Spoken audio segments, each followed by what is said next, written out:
what steps he's taking to reduce the overcrowding at the Manston Asylum Processing Facility, and also could he make a statement about the safeguarding of minors, both at Manston and in hotels? Mr. Speaker, we have set out on multiple occasions the global migration crisis is playing an unprecedented strain on our asylum system. Despite what they may have been told by many, migrants who travel through safe countries should not put their lives at risk by making the dangerous and illegal journey to the United Kingdom. We're steadfast in our determination to tackle those gaming the system, and will use every tool at our disposal to deter illegal migration and disrupt the business model of people smugglers. So far this year, our French colleagues have prevented over 29,000 crossings and destroyed over 1,000 boats. Furthermore, my right honourable friend, the Prime Minister, will be speaking with President Macron this week about how together we can achieve our shared ambition to prevent further crossings.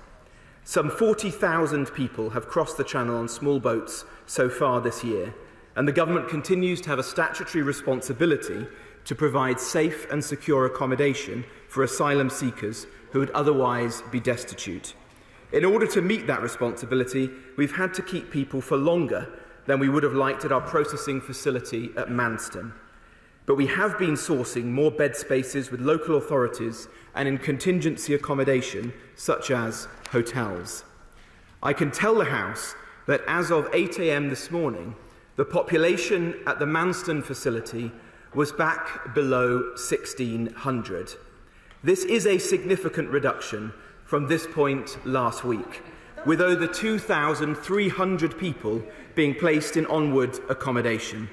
Mr. Speaker, I'd like to thank my Border Force officers, members of the Armed Forces, our contractors and Home Office staff who've worked tirelessly to help achieve this reduction. Before the high number of arrivals in September, Manston had proven to be a streamlined and efficient asylum processing centre, where biographic and biometric details are taken and assessed against our databases, asylum claims registered and the vulnerable assessed. We are determined to ensure that Manston is back to that position as soon as possible, and I'm encouraged by the progress now being made. We must not be complacent.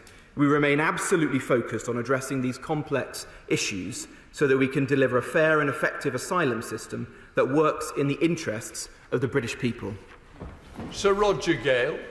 Mr. Speaker, may I first thank my right honourable friend for the endeavours that he has made since his appointment to reduce the numbers of people overcrowding the Manston facility. This was, I believe, a problem wholly avoidable, and my right honourable friend has worked tirelessly with, I should say, and I thank them also, the staff at Manston, who have done a superb job under very difficult circumstances.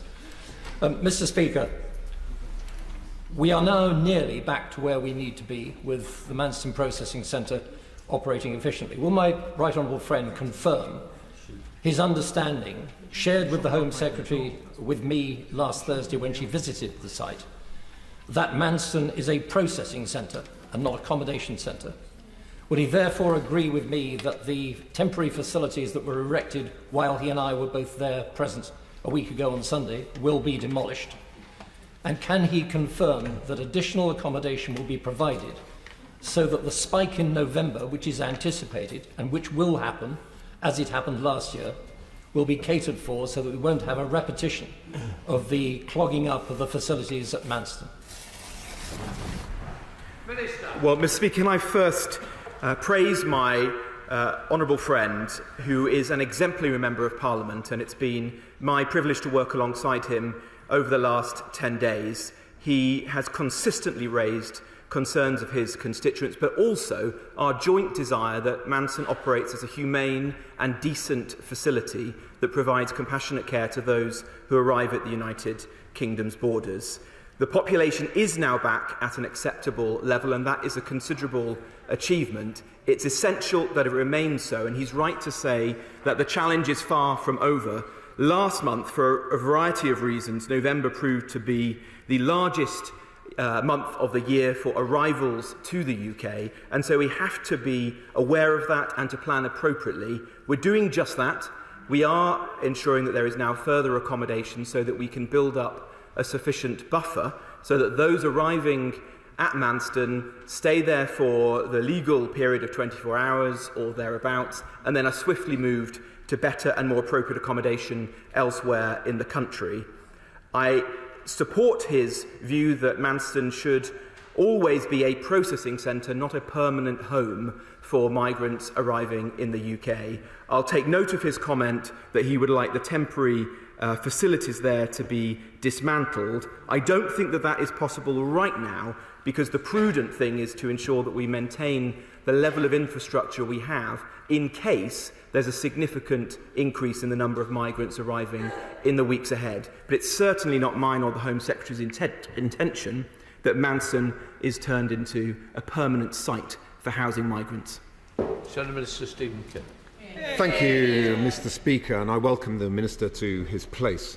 The Home Secretary has stated that after 12 years of Conservative government, the asylum system is broken.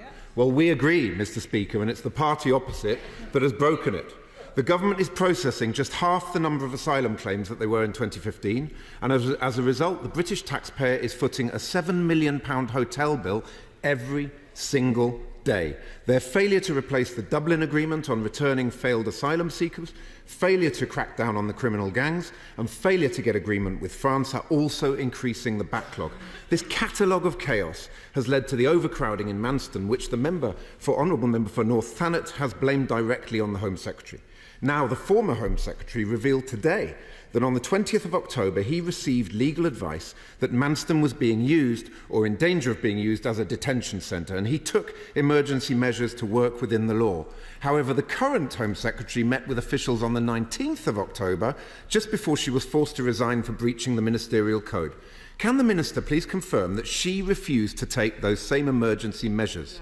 And can he explain why she ignored the advice she was repeatedly given over a period of several weeks? The Home Secretary told this House just a week ago that she did not ignore legal advice. Can the Minister tell the House now whether he believes that statement to be correct? Now, the key question on Manston is whether legal advice was followed or not. Given the Minister's unlawful approval of a Tory donor's housing project in his previous brief, is he really best placed to make that judgment? And finally, Mr. Speaker, we know that 222 children have gone missing from asylum accommodation. What is the government doing to find the missing children, to prevent more children from going missing, and to meet its legal obligations to vulnerable children? Thank you. Minister. Thank you, Mr. Speaker. Well, for a few moments then, I thought that the honourable gentleman was going to approach this in an intelligent and constructive manner.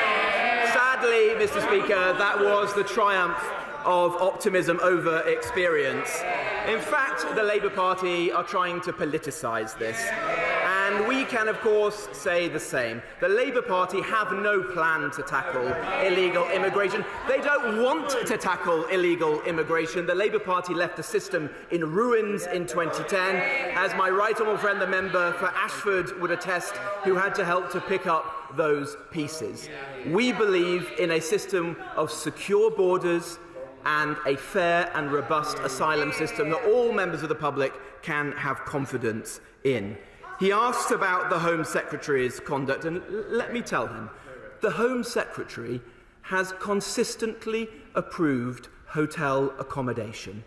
More than 30 hotels have been brought online in the time that my right honourable friend has been in office, and that has ensured that thousands of asylum seekers have been able to move on from the Manston site and into better and more sustainable accommodation. And look at her record over the course of the last week. The population at Manston has fallen from 4,000 individuals to 1,600 in the matter of 7 days. That is a very considerable achievement by the Home Secretary, by her officials in the Home Office, and I am proud of that.